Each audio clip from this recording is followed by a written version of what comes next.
अजितदादांचा मृत्यू झाला. हा अपघात किती गंभीर स्वरूपाचा म्हणावा लागेल? नक्कीच. फक्त महाराष्ट्रालाच नाही तर संपूर्ण देशाला हादरवणारी अशा प्रकारची ही घटना होती. अशा प्रकारची ही बातमी दुर्दैवानं सकाळी आपल्या कानावर त्या ठिकाणी आलेली आहे. मुळातच जोपर्यंत या सगळ्या घटनेची इन्व्हेस्टिगेशन, तपासणी त्या ठिकाणी होत नाही आणि जोपर्यंत ब्लॅक बॉक्सच्या माध्यमातून सगळे इनपुट्स आपल्यासमोर येत नाहीत, तोपर्यंत नेमकं या अपघाताचं का घातपाताचं नेमकं कारण काय होतं हे आपल्यासमोर त्या ठिकाणी येणार नाही. पण एक चर्चाच जर त्या ठिकाणी करायची असेल आणि प्रथम दर्शनी ज्या ज्या गोष्टी आपल्या समोर आलेल्या आहेत त्या सगळ्या जर आपण लक्षात त्या ठिकाणी घेतल्या तर मी म्हणेल की 4M हे आपल्याला लक्षात त्या ठिकाणी घ्यावे लागतील. एक, मॅन पॉवर म्हणजे खरोखरच पायलटची काही या ठिकाणी चुकी आहे का? 2, मशीन म्हणजे खरोखरच हे विमान किंवा त्याचं इंजिन यामध्ये काही डिफेक्ट त्या ठिकाणी होता का?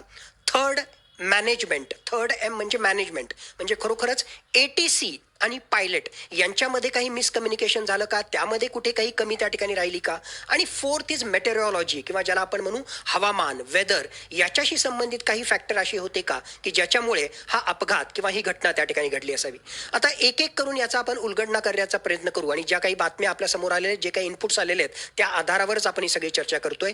ही चर्चा सुरू करण्याच्या अगोदर एक गोष्ट मात्र मी स्पष्टपणे त्या ठिकाणी ठेवतो की ब्लॅक बॉक्स म्हणजे काय. मुळात जो आहे नाव जरी ब्लॅक बॉक्स त्या ठिकाणी असलं तरी ऑरेंज कलरचा अशा प्रकारचा हा बॉक्स असतो जो विमानाच्या शेपटीकडचा जो भाग आहे त्या ठिकाणी लपवलेला असतो, त्या ठिकाणी तो असतो. म्हणजे दुर्दैवानं असा अपघात झाला, असा क्रॅश त्या ठिकाणी झाला तर त्याच्या ब्राईट ऑरेंज कलरमुळे तो आपल्याला दिसून येतो. आणि या ब्लॅक बॉक्समध्ये मुख्यतः 2 कॉम्पोनंट त्या ठिकाणी आपल्याला लक्षात घ्यावे लागतील. एक जे आहे CVR आणि दुसरं जे आहे ते FDR. FDR is flight data recorder. म्हणजे त्या विमानानं उड्डाण घेतल्यापासून इव्हन त्याच्या अगोदरपासून ते शेवटच्या क्षणापर्यंत जे महत्वाचे टेक्निकल इनपुट्स आहेत, किती उंचीवर ते त्या ठिकाणी त्याच्यात होतं, नेमकं जे आहे त्याच्याशी संबंधित स्पीड त्या विमानाची किती होती आणि बाकीचे सगळे टेक्निकल डिटेल्स या फ्लाईट डेटा रेकॉर्डरमध्ये रेकॉर्डेड असतात, ते आपल्याला मिळतील. आणि दुसरं जे आहे कॉकपिट व्हॉइस रेकॉर्डर, आपण ज्याला म्हणतो की शेवटच्या क्षणापर्यंत पायलट आणि ATC यांच्यामध्ये जो संवाद झाला त्या सुद्धा सगळ्या गोष्टी असतात आणि याच्या माध्यमातून, या ब्लॅक बॉक्सच्या माध्यमातून सगळं अनालिसिस केल्यानंतर आपल्याला खरं कारण त्या ठिकाणी कळू शकेल. आता पहिला मुद्दा आपण जर त्या ठिकाणी लक्षात घेतला तर तो आणि आतापर्यंत जे समोर त्या ठिकाणी आलेला आहे तो म्हणजे कुठेतरी मेट्रोलॉजी म्हणा किंवा दृश्यमानता त्याच्याशी संबंधित ज्या आहेत त्या बातम्या आपल्या समोर त्या ठिकाणी येत आहेत. मुळात सकाळची वेळ होती, 8:30 वाजता पहिला प्रयत्न केला गेला बारामतीच्या या एअर स्ट्रीपवर लँड करण्याचा, परंतु तो अबॉर्ट करण्यात आला कारण दृश्यमानता कमी होती. म्हणून पुन्हा त्या विमानानं घरट्या घातल्या आणि 8:43 पुन्हा एकदा प्रयत्न त्या ठिकाणी केला. आता याच्याविषयी कॉन्ट्रास्टिंग अशा प्रकारच्या बातम्या येतात. एका बाजूला अगोदर जे आहे वैमानिकानं सांगितलं की दृश्यमानता नाहीये आणि दुसऱ्या बाजूला पुन्हा त्यानं कन्फर्म केलं की 3000 मीटर म्हणजे 3000 मीटरची व्हिजिबिलिटी ही कुठल्याही निष्णात पायलटसाठी जी आहे ती चांगली व्हिजिबिलिटी आहे. येथे जो आहे कुठलाही प्रॉब्लेम त्या ठिकाणी नसावा. पण सकाळची वेळ, फॉग हे सगळं कन्सिडर करता व्हिजिबिलिटीशी रिलेटेड काहीतरी इश्यू असेल आणि त्यामुळे डेप्थ परसेप्शन न आल्यामुळे, अलाइनमेंट बरोबर न झाल्यामुळे हा अपघात घडला असावा अशा प्रकारचा एक कयास त्या ठिकाणी मानला जातोय. दुसरी गोष्ट जी पर्सनली मला वाटते, आतापर्यंतच्या सगळ्या ज्या बातम्या आपल्या समोर त्या ठिकाणी येत आहेत, कुठे ना कुठेतरी ह्युमन एरर, पायलटची चुकी हा एक महत्वाचा फॅक्टर त्या ठिकाणी शेवटच्या काही क्षणामध्ये त्यानं महत्वाचा रोल त्या ठिकाणी प्ले केला असावा. आणि पायलटची चुकी ज्याला मी म्हटलं की डेप्थ परसेप्शन म्हणा किंवा अलाइनमेंट एअर स्ट्रिपशी संबंधित म्हणा, याच्याशी संबंधित कुठेतरी नक्कीच गडबड झाली आणि काही क्षणांमध्ये ही सगळी जी आहे ही गडबड त्यांच्या जीवावर बेतली असं जर म्हटलं तर ते चुकीचं ठरणार नाही. मॅन पॉवर किंवा ह्युमन एरर. तिसरा कॉम्पोनंट मशीन. हे विमान तसं जर पाहिलं तर काही जण याच्याविषयी प्रश्नचिन्ह निर्माण करतात की 2023ला याच विमानाशी संबंधित मुंबई एअरपोर्टवर सुद्धा अशा प्रकारचा अपघात त्या ठिकाणी झाला होता. सुदैवानं त्यावेळेस कोणाचाही मृत्यू त्या ठिकाणी झाला नव्हता. 2010चं हे विमान होतं आणि मागच्या ऑलमोस्ट 16 वर्षांपासून हे त्या ठिकाणी काम करत होतं. खरं जर पाहिलं तर लिअर जेट 45X4 असं या विमानाचं नाव आहे. अपग्रेडेड अशा प्रकारचं हे व्हर्जन आहे.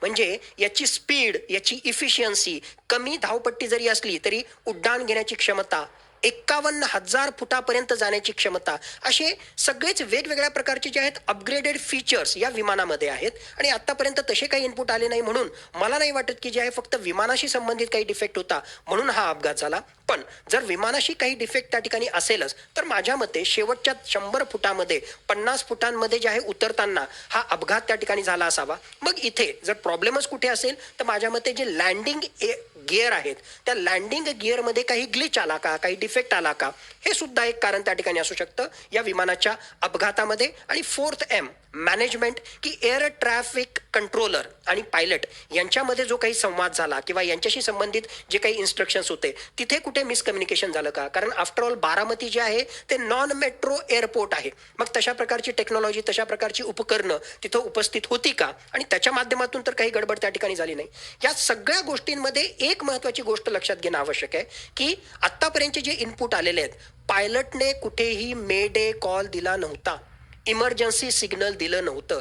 म्हणजेच एक प्रकारे पायलट या सगळ्या सिस्टमच्या कंट्रोलमध्ये होता. ज्यावेळेस तो लँडिंग करतोय याचा अर्थ व्हिजिबिलिटीशी रिलेटेड त्याला सगळं ओके वाटलं, तशा प्रकारचे सिग्नल मिळाले, म्हणूनच तो जो आहे लँडिंगसाठी त्या ठिकाणी तयार झाला.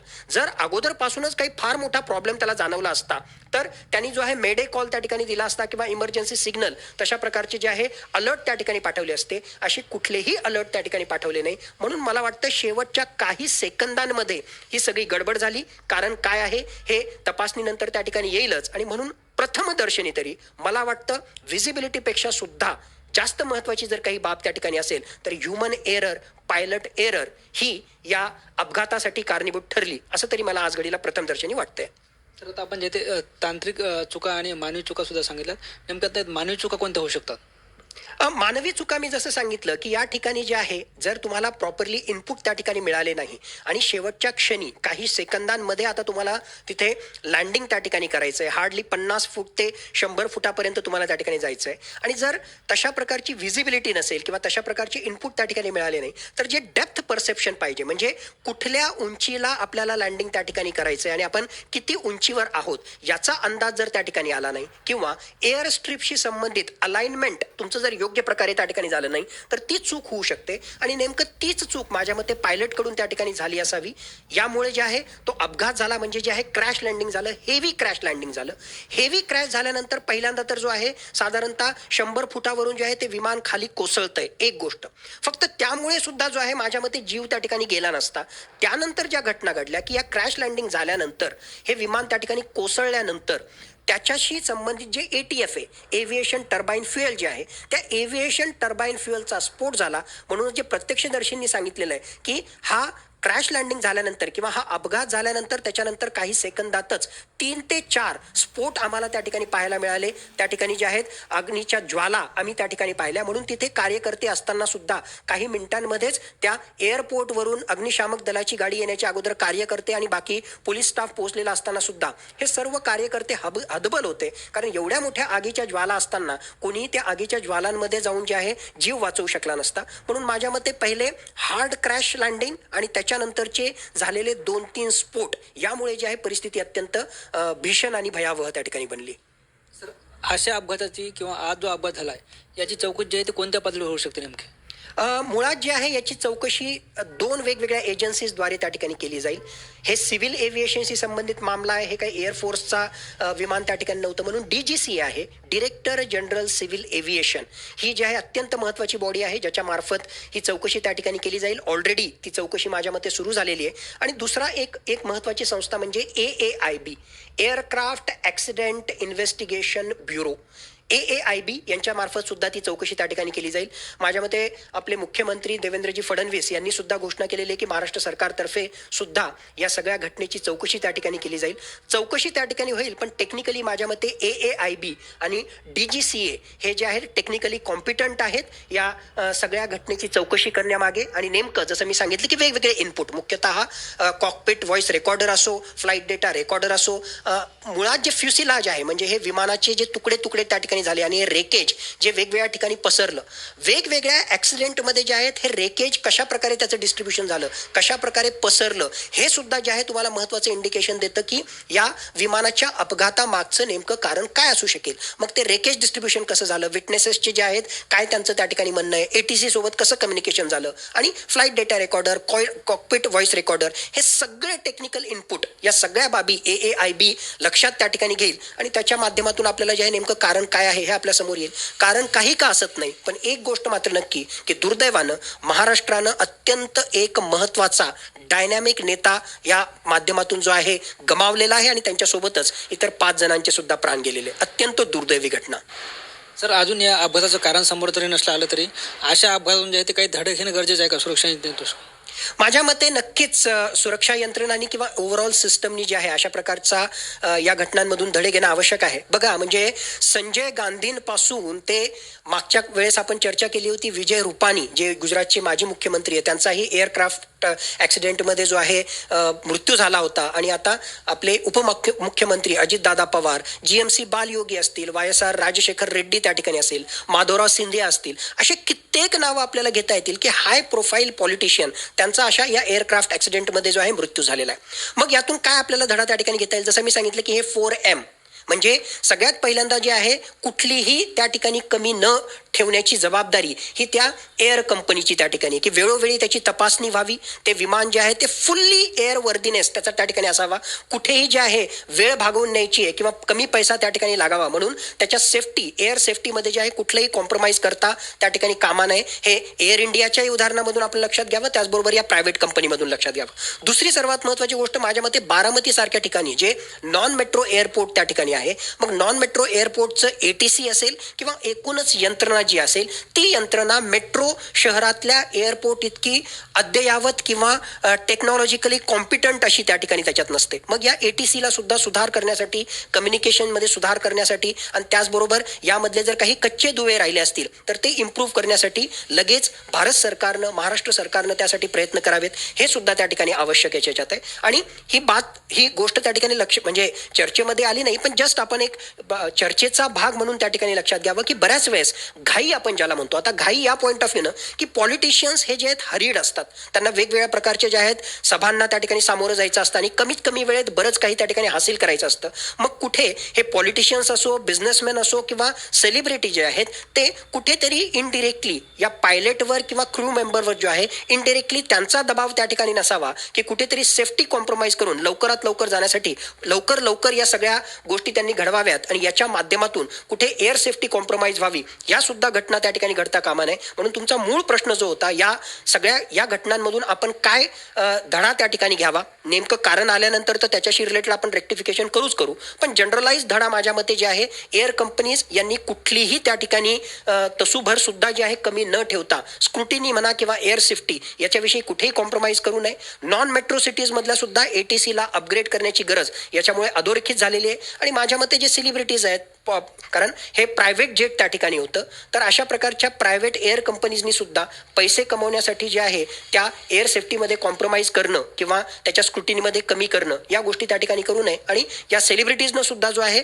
इनडिरेक्टली दबावाच्या माध्यमातून पायलट असतील किंवा क्रू मेंबर असतील त्यांना लवकरात लवकर जे आहे गंतव्यस्थानापर्यंत पोहोचणं किंवा लवकरात लवकर एक प्रकारे जे आहे वेदर फॅक्टर हे फेवरेबल नसताना सुद्धा इनक्लेमेंट वेदरमध्ये सुद्धा त्यांना जे आहे उड्डाण घ्यायला लावणं, प्रत्यक्ष नाही पण अप्रत्यक्षपणे तशा प्रकारचा दबाव टाकणं, या सगळ्या गोष्टी ज्या आहेत कुठे ना कुठेतरी अवॉइड व्हायला पाहिजे भविष्यामध्ये.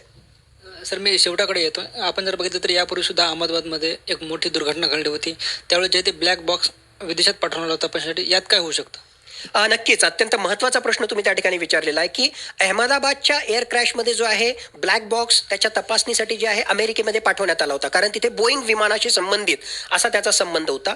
पण या घटनेमध्ये संपूर्णतः कॉकपिट व्हॉइस रेकॉर्डर त्याचबरोबर फ्लाईट डेटा रेकॉर्डर याचे जे इनपुट आहेत आणि त्याचबरोबर AAIBशी संबंधित जे काही इनपुट्स मिळतील त्याची संपूर्णतः चौकशी, त्याची एक प्रकारे टेक्निकल एक प्रकारे जे आहे क्षमता आपल्याकडे आहे या ब्लॅक बॉक्सला त्याचे टेक्निकल इनपुट्स जे आहेत त्याचं योग्य प्रकारे इंटरप्रिटेशन करण्यासाठी. म्हणून याला दुसऱ्या कुठल्याही देशामध्ये पाठवण्याची गरज नाही. भारत देशातलं DGCA आणि AAIB हे पूर्णतः सक्षम आहे ब्लॅक बॉक्सशी संबंधित इनपुट इंटरप्रिट करण्यासाठी, त्याची जी आहे एक प्रकारे उकल करण्यासाठी. हां, जर त्यातून प्रश्न निर्माण झाला की एक सेकंड ओपिनियन म्हणून किंवा याच्या निष्पक्षतेविषयी जर काही प्रश्न त्या ठिकाणी निर्माण झाले आणि तशा प्रकारचे जर काही इन्स्ट्रक्शन्स सुप्रीम कोर्ट किंवा हायर ऑथॉरिटीज कडून येत असेल तर ॲज अ सेकंड ऑप्शन म्हणून जे आहे हे सगळं केल्यानंतर आपण दुसऱ्या देशामधून जे आहे आणखीन एक ओपिनियन त्या ठिकाणी मागवू शकतो. पण भारताकडे ही क्षमता आहे का ब्लॅक बॉक्सशी संबंधित जे काही इनपुट्स आहेत त्याला इंटरप्रिट करण्याची? याचं उत्तर हो आहे. आणि म्हणूनच येणाऱ्या काही आठवड्यांमध्ये, काही महिन्यांमध्ये या ब्लॅक बॉक्सशी संबंधित सगळी चौकशी त्या ठिकाणी होईल आणि ती भारतातच होईल. म्हणून भारताबाहेर हे पाठवण्याची काही गरज नाही. This is how I'd learn AI in 2026 if I wanted a fresh start at 50. Watch this. So शी संबंधित सगळी चौकशी त्या ठिकाणी होईल आणि ती भारतातच होईल, म्हणून भारताबाहेर हे पाठवण्याची काही गरज नाही. सर या सगळ्या अपघातानंतर जे आहेत आता घातपाताची शक्यता सुद्धा वर्तवली जाते. अशा अपघातात घातपात होऊ शकतो. आजच्या या घटनेनंतर, कारण आतापर्यंत जे आहे कुठलेही आपल्याला अधिकृतरित्या इनपुट समोर त्या ठिकाणी आलेले नाहीत, म्हणून माझ्या मते सगळे ऑप्शन्स, तो कॅनव्हास ओपन आहे, सगळे ऑप्शन्स ओपन आहेत. म्हणून जसं अपघाताची वेगवेगळी प्रकारची कारणं असू शकतील, तशी घातपात हे सुद्धा एक कारण आज घडीला आपण ते ओपन ठेवावं. आपण त्याला सपोर्टही करत नाही, आपण विरोधही करत नाही, पण ही सुद्धा एक पॉसिबिलिटी नक्कीच आहे. ते यासाठी दोन महत्त्वाच्या गोष्टी ऑलरेडी ममता बॅनर्जी यांनी तर अधिकृतरित्या सांगितलेलं आहे की या सगळ्या अपघाताची सुप्रीम कोर्ट मॉनिटर्ड अशा प्रकारची चौकशी व्हावी, म्हणजे ऑलरेडी तशा प्रकारची मागणी आलेली आहे. एक दुसरी गोष्ट, प्रत्येक व्यक्ती हे त्या ठिकाणी झालेल की अजित पवार हे महाराष्ट्राच्या राजकारणातले अत्यंत गब्बर अशा प्रकारचं राजकीय व्यक्तिमत्व त्या ठिकाणी होतं आणि त्यांच्या भूमिकेवर बरेच काही गणितं जे आहेत ती बदलू शकत होते, हे सगळ्यांनाच त्या ठिकाणी माहित आहे. म्हणून अजित पवार सारख्या एका महत्त्वाच्या व्यक्तीचा असा अचानकपणे त्यांची एक्झिट होणं आणि अशा परिस्थितीमध्ये एक्झिट होणं, तर नक्कीच असं अपघाताविषयी वेगवेगळ्या प्रकारची चौकशी त्या ठिकाणी केली जाईल. तर या चौकशीमध्ये घातपात सुद्धा आहे की नाही ही सुद्धा चौकशी त्या ठिकाणी त्याच्यात येईल. पण आतापर्यंत जे काही इनपुट आलेले आहेत, कुठेही घातपाताची शक्यता किंवा तशा प्रकारचे इनपुट आले नाहीत. पण कॅनव्हास ओपन आहे. घातपाताची शक्यता, त्यांचं राजकीय वजन आणि एकूणच सगळ्या शक्यता पाहता घातपाताची शक्यता सुद्धा आज घडीला रोल आउट करता येत नाही आणि तशीच काहीशी भाषा ममता बॅनर्जी यांनी सुद्धा बोललेली आहे. शेवटचा प्रश्न, आपण बघतो ज्या पद्धतीनं हा अपघात गंभीर होता त्यामुळे जे ते काही मृतदेहांची ओळख पटवणं अवघड होते. कशी पटवली जाते ओळख ही नक्की? दुर्दैवानं हा अपघात एवढा खतरनाक त्या ठिकाणी होता आणि जसं आपण पाहिलं की क्रॅश लँडिंग तर झालीच झाली, पण त्याच्यानंतर ज्या प्रकारच्या आगाच्या ज्वाळांमध्ये जे आहेत हे सगळेच्या सगळे मृतदेह होरपळून निघाले. चार्ड बॉडीज आपण ज्याला त्या ठिकाणी म्हणतो की आपल्याला पाहावलंही जाणार नाही आणि पाहून जे आहे दूर दूरपर्यंत आपण ओळखूही शकणार नाही. ज्या बातम्या येत आहेत की अजितदादांच्या हातामध्ये जी घड्याळ होती त्या घड्याळावरून तो मृतदेह अजितदादांचा असावा अशा प्रकारचा कयास बांधला जातोय. पण जर ओळखण्याच्या पलीकडे जर डेड बॉडी त्या ठिकाणी असेल तर त्या ठिकाणी DNA टेस्टिंग त्या ठिकाणी केलं जातं. Already GMC already medical college बारामतीमध्ये आणि त्याचबरोबर पुण्याच्या BJ मेडिकल कॉलेजमध्ये जे आहे अशा प्रकारची व्यवस्था आहे. तर माझ्या मते या सगळ्याच डेड बॉडीज ज्या आहेत त्या चार्ड कंडिशनमध्ये त्या ठिकाणी गेलेल्या आहेत, म्हणजे पूर्णतः जळून खाक झालेल्या आहेत. मग या नेमक्या 6 डेड बॉडीज ज्या आहेत त्या नेमक्या कुठली डेड बॉडी कोणाची आहे हे ओळखण्यासाठी तिथे DNA टेस्टिंग आपलं त्या ठिकाणी केलं जातं आणि DNA टेस्टिंगच्या माध्यमातून या सगळ्या डेड बॉडीची जी आहे ती ओळख त्या ठिकाणी येणाऱ्या काही तासांमध्ये काही दिवसांमध्ये जी आहे ती त्या ठिकाणी केली जाईल.